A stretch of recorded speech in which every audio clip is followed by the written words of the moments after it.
Hello dear student, मैं सुभाष आनंद, biology lecturer. आज एक नया टॉपिक लेके आया हूँ जो बहुत ज़्यादा इम्पोर्टेंट है बोर्ड एग्ज़ाम के लिए, नीट के लिए, जेट के लिए। हर जगह कहीं पर भी कोई कंपटीशन एग्ज़ाम देंगे उसमें बहुत ज़्यादा यूज़फुल है। ठीक है ना। तो आज अपन एक टेक्निक का डिस्कस करने वाले हैं जो मोलिकुलर बायोलॉजी या बायोटेक्नोलॉजी की बहुत अच्छी टेक्निक है, जिसे पीसीआर के नाम से जाना जाता है। जिसे पीसीआर के नाम से जाना जाता है। ठीक है ना। ये बायोटेक्नोलॉजी के अंदर एक अच्छी टेक्निक है और इसे किस नाम से जाना जाता है? पीसीआर, जिसका फुल फॉर्म होता है polymerase polymerase chain reaction. Chain reaction के नाम से जानते हैं, पॉलीमरेज चेन रिएक्शन। ठीक है ना। पॉलीमरेज चेन रिएक्शन के नाम से जाना जाता है। ठीक है। ये तकनीकी आज के टाइम में बहुत ज़्यादा डेवलप्ड टेक्निक है। इसकी बात करें तो इसको सबसे पहले एक साइंटिस्ट आया था जिसका नाम था कैरी मुलिस। कैरी मुलिस नाम के वैज्ञानिक ने इसको डिस्कस किया था। पीसीआर को सबसे पहले किस वैज्ञानिक ने किया था? कैरी मुलिस ने किया था। ये बात 1983 की है। 1983 की है। इस वैज्ञानिक ने इसको बताया था और इसी टेक्निक के आने के बाद में बायोटेक्नोलॉजी ज़्यादा डेवलप हुई है। और इस वैज्ञानिक को इसकी खोज करने की वजह से, इसको बताने की वजह से उसके 10 साल बाद 1993 के अंदर नोबेल प्राइज मिला था। इसको नोबेल प्राइज मिला था। किसको? कैरी मुलिस को। ठीक है ना। अब मीन्स क्या होता है पॉलीमरेज चेन रिएक्शन का, अपन ये जानने की कोशिश करते हैं। ठीक है। पॉलीमरेज चेन रिएक्शन का मतलब क्या होता है? पॉलीमरेज चेन रिएक्शन का मतलब होता है कोई भी डीएनए है, कोई भी डीएनए है, उसका एम्प्लीफिकेशन करना होता है। एम्प्लीफिकेशन। ठीक है ना। एम्प्लीफिकेशन करने के लिए मोस्टली पीसीआर का यूज किया जाता है, या डीएनए का मल्टीफिकेशन भी कर सकते हैं अपन। इसमें एक ही बात है, डीएनए का मल्टीफिकेशन। डीएनए के मल्टीफिकेशन या डीएनए की बहुत सारी कॉपियां बनाने के लिए इस टेक्निक का यूज किया जाता है। कौन सी तकनीकी का? पीसीआर का, या अपन बोल सकते हैं डीएनए के एम्प्लीफिकेशन के लिए पीसीआर का यूज किया जाता है।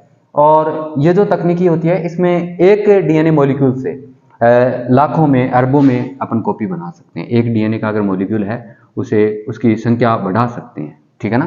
तो इसके लिए कुछ अपन बात करें एंजाइम्स की भी रिक्वायरमेंट होती है, या कुछ टूल्स की रिक्वायरमेंट होती है, साधनों की आवश्यकता होती है। क्या क्या साधन इस टेक्निक को करने के लिए अपने को चाहिए होते हैं? तो उसमें सबसे पहले आता है polymerase enzyme. Polymerase polymerase enzyme की बात करते हैं। Polymerase enzyme. ठीक है ना। पॉलीमरेज एंजाइम चाहिए होता है। दूसरी अपन बात करें तो प्राइमर्स की आवश्यकता होती है। 2 प्राइमर्स इसमें चाहिए होते हैं। 2 प्राइमर्स चाहिए होते हैं। और आगे अपन एक बात और करें तो अपने को एक डिजायर्ड डीएनए चाहिए होता है, या वांछित डीएनए चाहिए होता है। वांछित डीएनए चाहिए होता है। ठीक है ना। इसके अलावा और भी जैसे डीएनटीपी। ठीक है ना। डाई न्यूक्लियोटाइड ट्राइफॉस्फेट चाहिए होता है। ठीक है ना। इसके अलावा एक एंजाइम और होता है, अपन ऐसे बोल सकते हैं कि पॉलीमरेज एंजाइम होता है वो mostly Taq polymerase enzyme use किया जाता है। कौन सा enzyme? Taq polymerase enzyme use किया जाता है। Taq polymerase. ठीक है ना। कौन सा एंजाइम यूज किया जाता है? टेक पॉलीमरेज एंजाइम यूज किया जाता है। और ये एंजाइम होता है वो एक बैक्टीरिया से लिया गया है। ये एंजाइम किससे लिया गया है? बैक्टीरिया से लिया गया है। ठीक है ना। जिस बैक्टीरिया का नाम है थर्मस एक्वाटस। थर्मस एक्वाटस बैक्टीरिया के नाम से जाना जाता है। एक्वाटस के नाम से जाना जाता है। ठीक है ना। ये हाई टेम्परेचर पर अपना काम करना या काम कर सकता है। ज़्यादा टेम्परेचर अगर होगा वहाँ पर ये काम कर सकता है। ठीक है ना। इसी वजह से पीसीआर के अंदर डीएनए पॉलीमरेज की जगह टेक पॉलीमरेज एंजाइम लिया गया है। ठीक है ना। कौन सा एंजाइम लिया गया है? टेक पॉलीमरेज एंजाइम लिया गया है। दूसरी अपन बात करें, इस पीसीआर को करने के लिए 3 चरणों की आवश्यकता होती है। अपन बोल सकते हैं कि पीसीआर, एक जो पीसीआर है ना, पीसीआर होता है वो 3 चरणों में चलता है, 3 स्टेप में चलता है। ठीक है ना। याद रखना, पहला जो स्टेप होता है वो डीनेचुरेशन होता है। डीनेचुरेशन। ठीक है ना। आपने कभी पढ़ा होगा डीएनए को तोड़ा जाता है इसमें, या अपन बोल सकते हैं विकृतीकरण। इसका मतलब होता है विकृतीकरण, डीएनए को तोड़ना होता है। दूसरा इसका स्टेप होता है, उसे एनेलिंग के नाम से जानते हैं। एनेलिंग के नाम से जानते हैं। ठीक है ना। और तीसरा जो स्टेप होता है उसे अपन एक्सटेंशन के नाम से जानते हैं। एक्सटेंशन के नाम से जानते हैं एक्सटेंशन, ठीक है ना। 3 स्टेप में ये मोस्टली डीएनए की जो अपन बोल सकते हैं पीसीआर की क्रिया कंप्लीट होती है। सबसे पहला डीनेचुरेशन, दूसरा एनेलिंग और तीसरा एक्सटेंशन होता है, ठीक है ना। अब अपन जानने की कोशिश करते हैं कि ये तीनों चरण चलते किसे हैं। आपने इतना तो पता किया होगा कि पीसीआर मोस्टली किसके लिए किया जाता है, डीएनए का एम्प्लीफिकेशन करने के लिए, या डीएनए की बहुत सारी प्रतिलिपियां, या डीएनए का रेप्लिकेट किया जाता है, ठीक है ना। तो मैंने बोला कि ये मोस्टली कितने चरणों में कंप्लीट होता है, 3 चरणों में होता है। पहला डीनेचुरेशन, एनेलिंग और एक्सटेंशन। ये भी पता है कि पीसीआर की डिस्कवरी सबसे पहले कैरीमुलिस नामक वैज्ञानिक ने 1983 में की थी, और 1993 में उसको नोबेल प्राइज दिया गया था।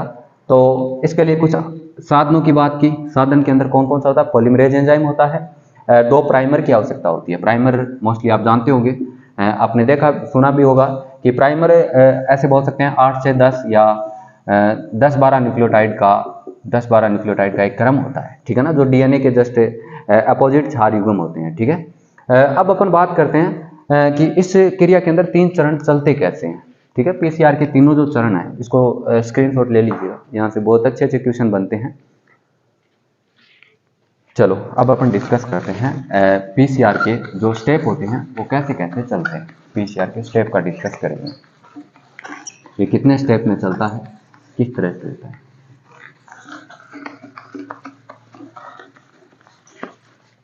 इसको अपने को कंप्लीट करने के लिए तीनों स्टेप का डिस्कस करना है। और मैंने बोला है कि कोई भी अगर अपने को डीएनए का मल्टीप्लिकेशन करना है या पीसीआर चक्कर चलाना होता है, तो उसके लिए अपने को डिजायर्ड डीएनए चाहिए होता है या वांछित डीएनए चाहिए होता है। तो सबसे पहले मैं एक डीएनए बना रहा हूँ यहाँ पर, ठीक है ना। सबसे पहले क्या बना रहा हूँ, एक डीएनए बना रहा हूँ। मोस्टली डीएनए के 2 स्टैंड होते हैं, डबल स्टैंड होता है डीएनए, एक 5 प्राइम होता है और दूसरा 3 प्राइम होता है, ठीक है। एक इसका 3 प्राइम होगा तो ये कौन सा होगा, 5 प्राइम होगा। और बीच में आपको पता ही है कि नाइट्रोजन बेस प्रेजेंट होते हैं, नाइट्रोजन क्षारक प्रेजेंट होते हैं, ठीक है ना। नाइट्रोजन क्षारक प्रेजेंट होते हैं। इस तरह से नाइट्रोजन क्षारक आपस में हाइड्रोजन बॉन्डिंग किए हुए प्रेजेंट होते हैं, ओके। अब अपन देखते हैं ये अपन ने डबल स्टैंड डीएनए बनाया है, और अब देखते हैं ये डबल स्टैंड डीएनए है। तो अपन ने बोला था 3 स्टेप में चलता है। पहला डीनेचुरेशन पढ़ा था, और दूसरा स्टेप अपन ने किया था एनेलिंग। कौन सा किया था, एनेलिंग किया था। और तीसरा स्टेप अपने एक्सटेंशन किया था, एक्सटेंशन, ठीक है ना, जिसे विस्तार भी बोल सकते हैं अपन। 3 स्टेप देखे थे। तो सबसे पहला स्टेप होता है जिसे डीनेचुरेशन कहते हैं। कौन सा कहते हैं, डीनेचुरेशन कहते हैं। डीनेचुरेशन का मतलब होता है डीएनए को तोड़ा जाता है। डीनेचुरेशन का मतलब क्या होगा, डीएनए को तोड़ा जाता है। यहाँ पर टेम्परेचर दिया जाता है डीएनए को, लगभग अपन बोल सकते हैं 96 डिग्री सेंटीग्रेड देते हैं। कितना देते हैं, 96 डिग्री टेम्परेचर देते हैं, जिसकी वजह से डीएनए ब्रेक डाउन हो जाता है। जिसकी वजह से डीएनए क्या हो जाएगा, ब्रेक डाउन हो जाएगा। 1 से कितने में टूट जाएगा, 2 में टूट जाएगा। क्योंकि यहाँ पर जो नाइट्रोजन क्षारक थे वो आपस में हाइड्रोजन बंध द्वारा जुड़े हुए थे, वो क्या हो जाते हैं, टूट जाते हैं, ठीक है।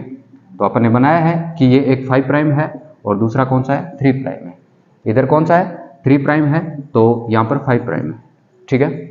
आपने ये भी पढ़ा होगा कि प्राइमर मोस्टली 3 प्राइम एंड पे जुड़ते हैं। कौन से में, 3 प्राइम में। तो आपने देखा कि जब इसमें 96 डिग्री टेम्परेचर दिया गया तो डीनेचुरेशन की क्रिया हुई और डीएनए एक स्टैंड से कितने स्टैंड में कन्वर्ट हो गया, 2 स्टैंड में हो गया।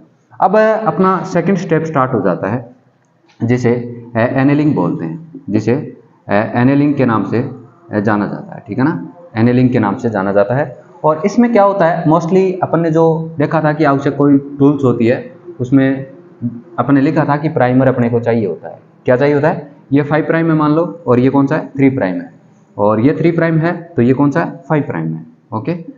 ये मान लो इस तरह से नाइट्रोजन बेस है। अब इस डीएनए के अंदर अपन बोल सकते हैं कि प्राइमर को जोड़ दिया जाता है। एनेलिंग के अंदर अपन मोस्टली प्राइमर को जोड़ते हैं। प्राइमर मैंने बोला था 8, 10 या 12 न्यूक्लियोटाइड का एक सीक्वेंस होता है जो डीएनए के अपोजिट होता है। यहाँ पर इस प्राइमर को क्या कर दिया जाता है, ऐड कर दिया जाता है। मोस्टली प्राइमर 3 प्राइम एंड पे जुड़ता है, याद रखिएगा इसको। और इधर की तरफ प्राइमर जुड़ जाता है, इधर की तरफ प्राइमर जुड़ जाता है। यहाँ पर ये प्राइमर जुड़ गया, जस्ट अपोजिट नाइट्रोजन क्षारक का क्रम है। इसके बाद में जो अपन बोल सकते हैं क्रिया स्टार्ट होती है एक्सटेंशन की, ठीक है ना, विस्तार की होती है, इसे विस्तार भी बोलते हैं। विस्तार की क्रिया स्टार्ट हो जाती है और इस क्रिया के अंदर अपन मोस्टली एक एंजाइम की बात की थी जिसे टैग पॉलीमरेज एंजाइम कहा था। किस नाम से जाना था? Tag polymerase enzyme. और ये एंजाइम डाल देते हैं, प्लस में कुछ DNTP भी डाल देते हैं, DNTP डाल देते हैं, जिसकी वजह से एक DNA से 2 DNA का निर्माण हो जाता है। ये देखो 2 DNA बनाए थे अपन ने, अलग अलग है, प्राइमर जोड़ा, प्राइमर ने जोड़ने के बाद में इसमें एंजाइम डाला, कौन सा डाला? Tag polymerase. टैग पॉलीमरेज ने इन प्राइमर के अंदर सिंथेसिस कर दिया, संश्लेषण कर दिया, जिसे कितने बन गए? एक DNA से 2 DNA बन गए। ये 5 प्राइम हो गया और ये 3 प्राइम, और ये 3 प्राइम हो गया, ये 5 प्राइम हो गया, ठीक है ना। ये भी 5 प्राइम, ये 3 प्राइम, ये 3 प्राइम और ये 5 प्राइम। इस तरह से एक अपन बोल सकते हैं साइकिल चलता रहता है।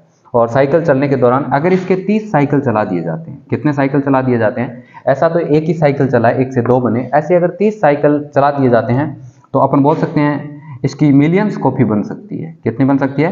मिलियंस कॉपी बन सकती है, ठीक है ना। बहुत सारी संख्या में ये बन सकते हैं और इसीलिए PCR चक्कर करवाया जाता है। ये मोस्टली इन विट्रो कंडीशन में करवाया जाता है। इन विट्रो, आपने नाम सुना होगा, एक इन विवो होता है, एक इन विट्रो होता है। मतलब इसको कल्चर मीडियम में बनाया जाता है। किस में बनाया जाता है? कल्चर मीडियम के अंदर बनाया जाता है। तो अपन ने क्या पढ़ा? PCR को पढ़ा। PCR का मतलब होता है कोई DNA लेते हैं, DNA के अंदर पहली स्टेप डीनेचुरेशन करवाते हैं, 96 डिग्री टेम्परेचर देते हैं। जैसे ही देते हैं, एनेलिंग की क्रिया होती है वो मोस्टली 55 डिग्री सेंटीग्रेड पर होती है, ठीक है ना। और 96 डिग्री पे DNA को मोस्टली अपन बोल सकते हैं 1 मिनट तक रखते हैं। कितने रखते हैं? 1 मिनट तक रखते हैं। और 55 डिग्री सेंटीग्रेड 45 मिनट तक रखते हैं, ठीक है ना।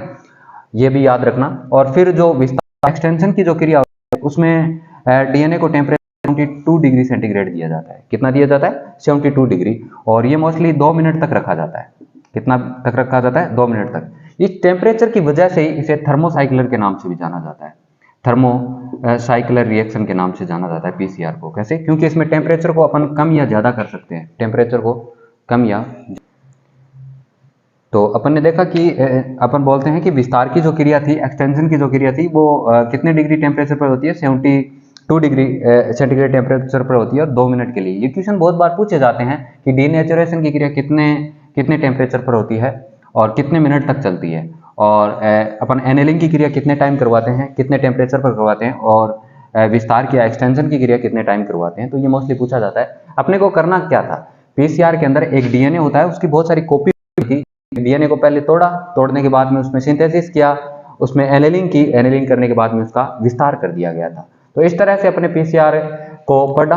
PCR का मीन्स क्या था? Polymerase chain reaction. एक ये थर्मोसाइक्लर रिएक्शन है और ये रिएक्शन ये कभी बंद नहीं होती, ठीक है। इसलिए पॉलीमरेज चेन रिएक्शन के नाम से जानते हैं। इसकी खोज कैरीमुलेस ने की थी। कब की थी? ये भी अपन ने डिस्कस किया। इसका यूज किस में करते हैं मोस्टली? ये क्यों प्रयोग करते हैं मोस्टली? ये अपन ने ये तो पढ़ा है कि ये इन विट्रो कंडीशन में काम में ली जाती है। कौन सी कंडीशन में? इन विट्रो कंडीशन, लेबोरेटरी में बनती है। अगर अपन बात करें, इसका यूज होता है वो बहुत सारी डिजीज को देखने के लिए किया जाता है कि कौन सी डिजीज है। इसमें मोस्टली एड्स के अंदर करते हैं और कैंसर जैसी डिजीज के अंदर करते हैं, ठीक है ना। और कुछ अपन ऐसे भी कंडीशन देखते हैं जहाँ पे DNA की मात्रा बहुत कम होती है। उस DNA की मात्रा को बचाने के लिए उसमें ऐसा कई बार ऐसा हो जाता है, कोई अपने पास DNA का एक ही सैंपल है, दूसरा नहीं है। ये डर भी रहता है कि एक DNA का सैंपल है, अगर उसका अपने एक्सपेरिमेंट कर लिया तो वो नष्ट भी हो सकता है। तो उसको बचाने के लिए इसका मल्टीप्लिकेशन किया जाता है। अगर एक सैंपल अपने को मिल गया तो उसमें हजारों करोड़ों की संख्या में मोस्टली PCR के द्वारा DNA की मात्रा बढ़ा सकते हैं, ठीक है ना। तो बहुत सारी डिजीज के लिए इसका यूज किया जाता है, डिजीज एड्स और कैंसर का। अपन ने देखा कि एड्स और कैंसर जैसी बीमारी के अंदर इसका यूज होता है, ठीक है ना। तो ये था PCR। अपने डिस्कस किया, कोशिश की कि कैसा क्या होता है। इसमें अपन ने देखा DNA था, DNA को तोड़ा, उसमें एनेलिंग की और उसका बहुत सारी कॉपी बनाई, ठीक है ना। मिलियंस में अपन बना सकते हैं। लगभग अपन बोल सकते हैं कि 30 साइकिल चला देते हैं तो 20 या 25 लाख के अंदर अपन DNA प्राप्त कर सकते हैं, ठीक है ना। तो अपन ने ये जानने की कोशिश की। Thank you.